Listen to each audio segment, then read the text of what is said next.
lepasnya Yunani dari genggaman Ottoman. Latar belakang: para intelektual dan humanis Yunani yang bermigrasi ke barat sebelum atau selama invasi Ottoman seperti Demetrios Chalcondyles dan Leonardos Pilaras mulai menyerukan pembebasan tanah air mereka. Demetrius Chalcondyles meminta Venesia dan semua orang Latin untuk membantu orang Yunani melawan Turki. Revolusi Yunani bukanlah peristiwa yang berdiri sendiri.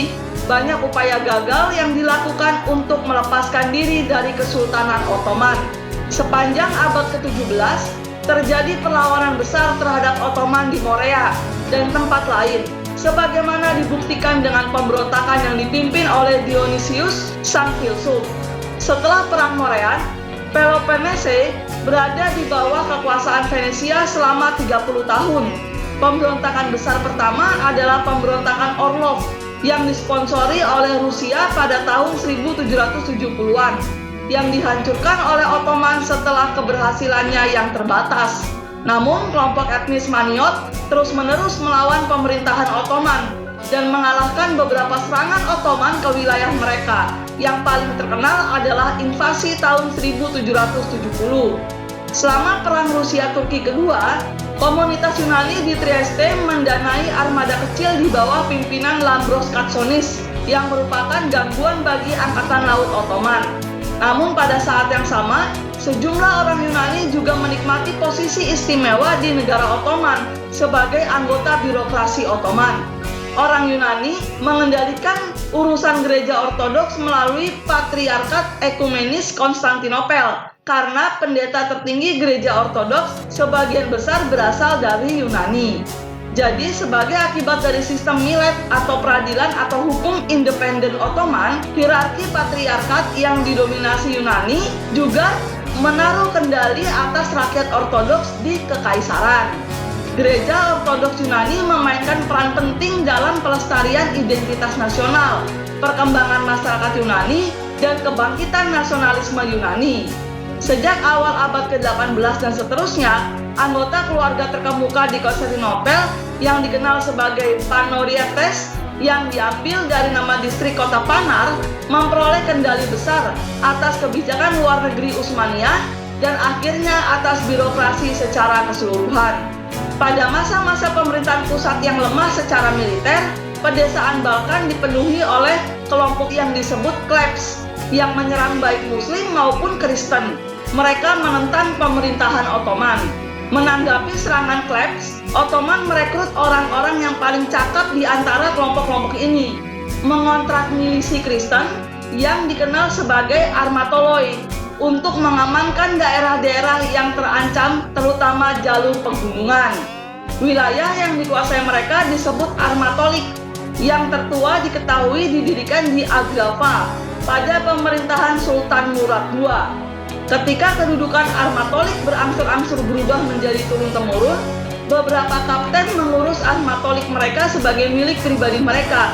Banyak kekuasaan berada di tangan mereka, dan mereka berintegrasi ke dalam jaringan hubungan di pemerintahan Ottoman. Beberapa berhasil membangun kendali eksklusif di Armatolik mereka.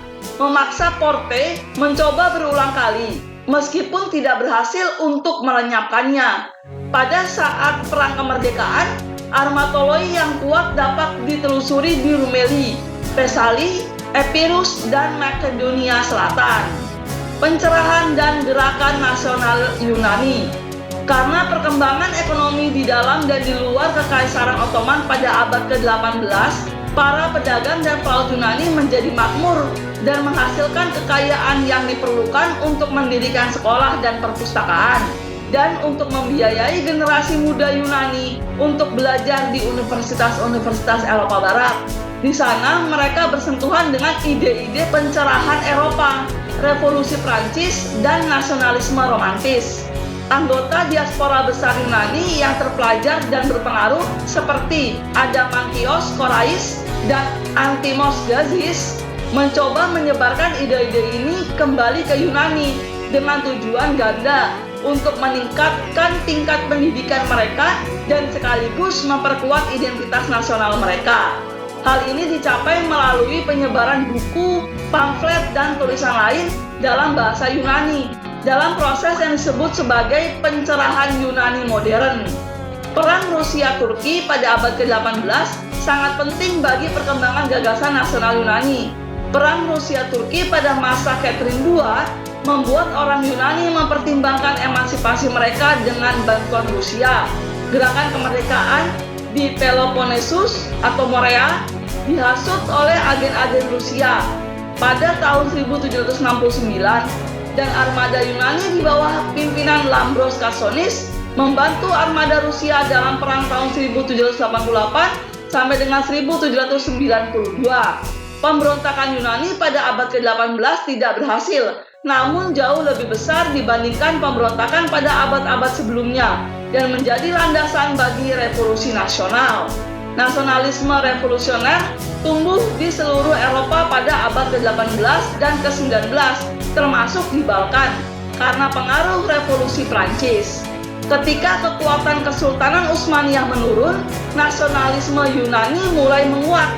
Penulis dan intelektual Yunani yang paling berpengaruh adalah Rigas Peraios, sangat dipengaruhi oleh revolusi Prancis. Rigas adalah orang pertama yang menyusun dan mengorganisir gerakan nasional komprehensif yang bertujuan untuk pembebasan semua negara Balkan. Ditangkap oleh pejabat Austria di Trieste pada tahun 1797. Ia diserahkan kepada pejabat Ottoman dan diangkut ke Beograd bersama rekan konspiratornya. Kematian Rigas mengobarkan api nasionalisme Yunani. Puisi nasionalismenya, yaitu adalah Teorios atau lagu perang, diterjemahkan ke dalam sejumlah bahasa Eropa Barat dan kemudian bahasa Balkan dan menjadi seruan bagi orang-orang Yunani melawan pemerintahan Ottoman. Penulis dan intelektual Yunani berpengaruh lainnya adalah Adamantrios Korais yang menyaksikan revolusi Prancis. Selama di Paris, ia menjadi saksi revolusi Prancis dan melihat demokrasi yang dihasilkannya. Ia menghabiskan banyak waktunya meyakinkan orang-orang Yunani yang kaya untuk membangun sekolah dan perpustakaan guna memajukan pendidikan orang-orang Yunani. Ia percaya bahwa peningkatan pendidikan akan diperlukan untuk kesejahteraan umum dan kemakmuran rakyat Yunani serta negaranya. Tujuan utama Korais adalah Yunani yang demokratis seperti zaman keemasan Perikles. Perjuangan Yunani mulai mendapat dukungan tidak hanya dari diaspora pedagang Yunani yang besar di Eropa Barat dan Rusia, tetapi juga Philhellenes Eropa Barat. Gerakan kemerdekaan Yunani ini bukan hanya gerakan karakter nasional pertama di Eropa Timur, tetapi juga gerakan pertama di lingkungan non-Kristen seperti di Kekaisaran Ottoman.